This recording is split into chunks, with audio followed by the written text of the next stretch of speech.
If you are looking to grow your Instagram following, stick around because I will be sharing with you 5 tips that you can implement today for maximum growth and exposure on your business page or your personal brand page, whatever it may be. And these are tips that I use to grow my own following to over 60,000.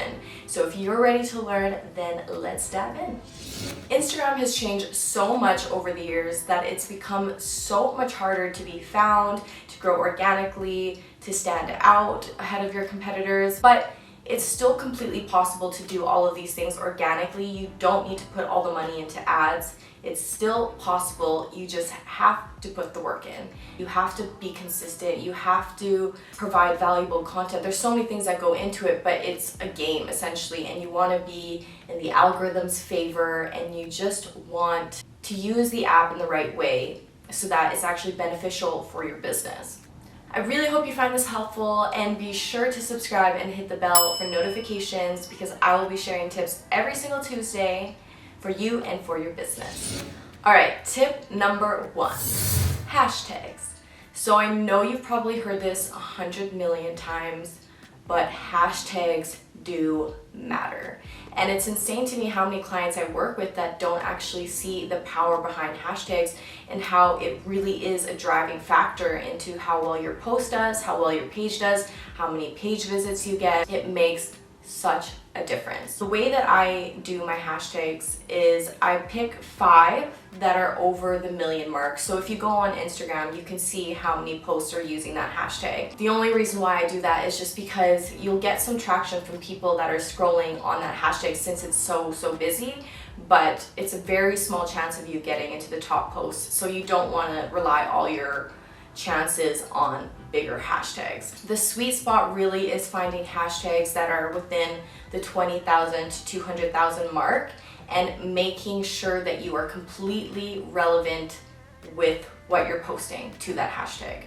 The way that I do it is I look at my photo or the video that I'm posting, and I will actually put the time into finding relevant hashtags. What's in my photo? What's in my video? What am I doing? Where am I? There's so many different ways you can go about it, but making sure that it's completely relevant. You don't want to use hashtags that you know are doing well, but it's not relatable to what you're posting. And a good way to do this is to pull up your photo, pull up your video, go on the hashtag, each and every single one you use. I know it's a lot of work, but it's worth it. So you look at the hashtag you want to use and you look at the top posts. Are the top posts similar to what you're posting? Does it look like yours would fit in? Are the likes and comments around the same range as yours? You really want to make sure that it is in relation to each other so you actually have the chance of becoming top posts for the hashtag. So it's really just finding those gems. And it takes a lot of work and a lot of time because you do have to spend about 10-15 minutes on your hashtags before you post. But I promise you it will make a difference. What I want to do is I actually want to show you. So I reached 9,354 people using the hashtags that I use, and it reached 27,472. So 51% of the people were not following me. So this one reached 479 using hashtags, and I only reached 14,888, and only 31% of the people weren't following me. So even right here, you can see how much of a difference it can actually make on all of your posts if you use the right ones, you use relevant ones, and you provide quality content. Another thing is you want to make sure that you never copy and paste your hashtags. Instagram hates this. I've seen it through every single one of my posts. If I do that, it never does well. And the reason behind that is because Instagram is trying to decide what belongs in top posts, and they're not going to choose you every single time. So if you're using the same hashtag over and over again, that feed of top posts is not going to be just you. It's going to choose one of them. So always switching it up, and then if you see that it's doing well, using it again maybe like a week later once it's all new fresh content. Hashtags are a game changer, so be sure to use them wisely, be sure to put the work in, and I promise you it will make a difference. All right, tip number 2, value-based content. And so what I mean by that is every single time you post, do you understand the purpose behind it? Do you understand what value it will be bringing to your audience? Whether it be entertainment, humor, inspiration, education. There needs to be something, and there needs to be a reason why someone would find that valuable, why someone would click that like or leave a comment or save it or share it. That's the whole purpose behind Instagram, right? We're all trying to find a way to connect and to give people content that they want. And so the way to do that is to really understand your perfect customer or your perfect client or your perfect fan, whatever it may be, and to cater your content to them. What do they want to learn? What do they want to see? How would they find this valuable? Would they, if they were scrolling on Instagram, would they stop and engage with your content? Would they save it? Would they like it? Would they comment on it? Would they share it? That's the whole point. If your post has a lot of engagement, it's going to snowball and get even more engagement. If you have more comments, Instagram is going to show your post to more people. You can't just be posting just to post. Everyone thinks that you need to post every day to be consistent and your page will do better, but that's just not the case, because if you're posting things that don't matter or you're doing it just to get one out there, then really your page is going to go down, because the reach on that post is going to go down, and it's going to go down for the next one and the next one. And you just need to keep building that momentum and keep finding ways to get better with what you're posting.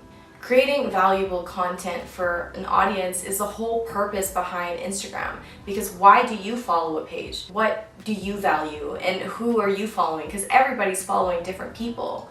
And so you just want to cater what you're doing to who you're trying to attract. And there really is only one you. So you are different. You are going to stand out if you are just authentic and you're true to that. So essentially, just provide as much value to the world as much as you can. All of you have a lot of knowledge stored in here and a lot of inspiration, humor. You have it all, so just use it to your advantage. Tip number 3, staying active.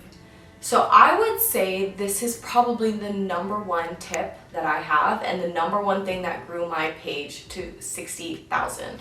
I was constantly engaging with people. I was engaging with new followers. I was engaging with who I was following. I was engaging with people through hashtags. I was engaging with people, finding them through competitors. There's so many different ways to do it, but the most important thing is that you are active. You are actually engaging. You are on the app, because that's pretty much what Instagram wants. They want as many people using the app, because the more money they're making, right? They're showing us more ads. But you have to do it strategically, because you don't also want to waste time. So there's a bunch of different ways you can go about this. And a huge one is engaging with new followers, because then you'll build that engagement. Sending them a quick DM once they follow you saying, hey, thank you so much for following me. I really hope you find value in my posts. Have an amazing week. Something cute and simple like that.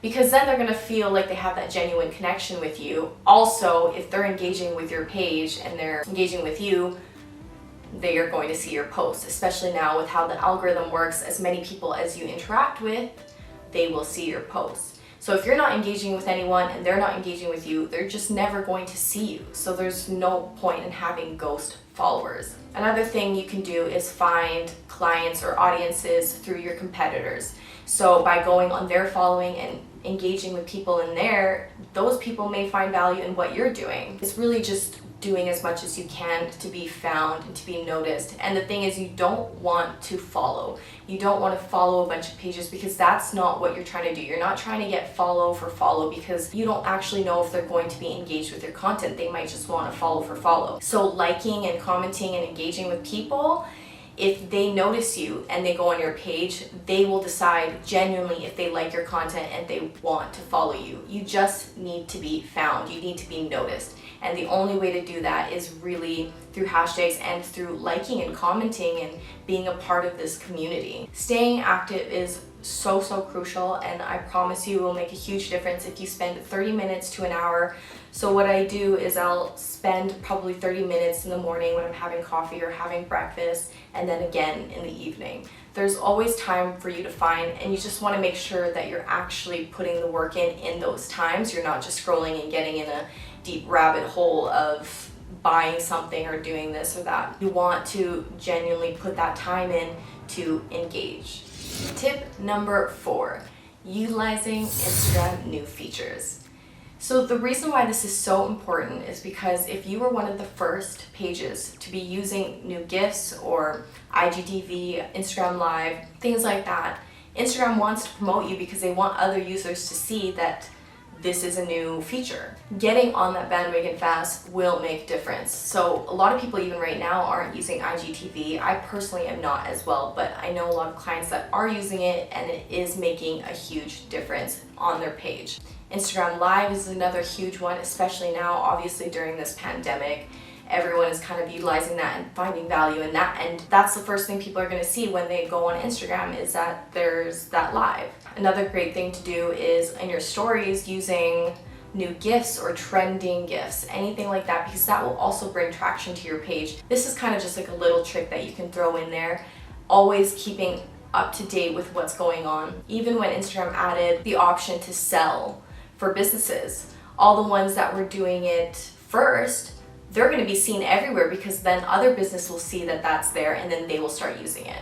So always stay up to date. There's a bunch of different blogs or different ways to understand what's new and what's happening with Instagram, but you want to stay in the loop and you want to understand what's going on so you can take advantage of being one of the first to do so.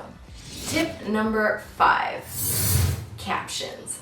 When you're posting a photo or video, why aren't you taking advantage of the extra opportunity for your audience to really understand you and to know you by using these captions in order to do so? Captions are just a great way for your audience to understand you better, to know you better, to relate to you, to have more depth to what you're posting than just a pretty picture. Nobody wants that highlight reel, picture perfect type thing anymore. It's changing and they want to really understand and know you, and those are the people that are actually getting engaged. What I've noticed is that the more honest and the more real you are, the more engaged your following will be. All the people that have a big following and are influencers, I guess you can say, on Instagram, it's not because they're just posting nice photos, it's because they're really showing who they are and they're taking people on this journey so people feel like they want to watch what they're doing, what they're eating, what they're wearing, where they're going, all of that. Why do they care? They care because they care about you, because you were open enough to make them feel like you have this friendship or that they know you in some sort of way. Even if you're a brand, that's super important because they want to know who's behind the brand. They want to know the reasons behind your product. It's just being as real and authentic as possible, and captions is a great way to get that across. It's even been proven that captions that are longer are doing better with engagement over the years. So here's a little graph from later, but you can see that it's growing. Nobody wants the whole selfie with an emoji anymore. That's not going to get you anywhere. That's not going to get people to understand you. So really take advantage of using that and not just write something so surface level. You really want to get deep and you want to cater exactly what you're writing to your perfect audience. All right, so those are my top 5 tips on how to grow on Instagram for 2020. I really hope you found this helpful, and be sure to stick to it and to not give up, because it really is possible for anyone to grow on Instagram. You just have to be consistent and you can't give up and you have to keep going. So I believe in you and I really hope you believe in yourself, and thank you so much for watching, and I'll see you next week.